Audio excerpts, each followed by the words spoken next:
Slavery number 2, equally worse, is what we call slavery imposed to us by others or the society.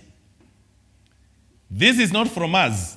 This one is imposed by others or the society. And here I give you 4 forms of this. Number 1, slavery imposed by the government, especially when the government subjects her people to bad laws. Governments can enslave their people.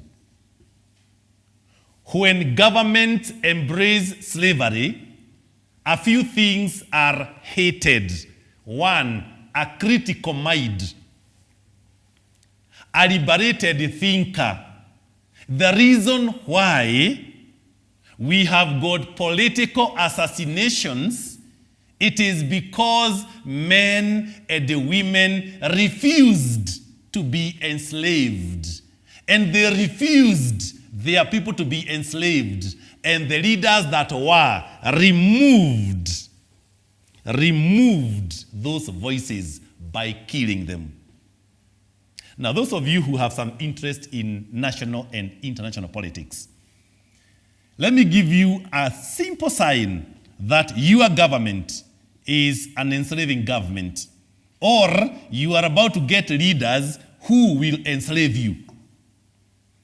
Leaders who will enslave you do not like to be surrounded by strong brains. They don't. Because strong brains critique. Strong brains analyze. Strong brains question. A slavery-minded leader would never want to be questioned, to be challenged, to be critiqued. They do not want. So what will they do? They'll make sure that all the good brains are silenced by whichever way. And then they surround themselves by political fools. We call them court poets. Men and women who sing praises of the leader. Men and women who volunteer their brains to be kept in the boot of the vehicle of their leader. So they go around the world with empty heads, only carrying their hair and sometimes some water inside the head. So what can they do? They have no word. Theirs is to sing the praises of the leader. Dear good people, if you are in such a country, you can be sure, before God and his holy church, you are enslaved. But you can do something. Why people revolt is to refuse slavery. So it is not okay to glorify men and women who are not very strong. A good leader surrounds himself or herself with strong men and women who can articulate issues. Even in the friendships, don't we say that when you're choosing a friend, you choose somebody who is better than you? Not if you are weak in this area, you cannot get a friend who is weak in that area. If you are, for example, a procrastinator, you need somebody who is very progressive, somebody who can wake you up when you are sleeping.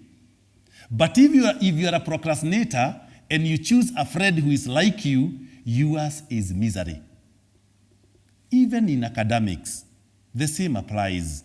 We teach our students, when you are forming academic groups, get men, girls, and boys who are stronger than you academically to surround you.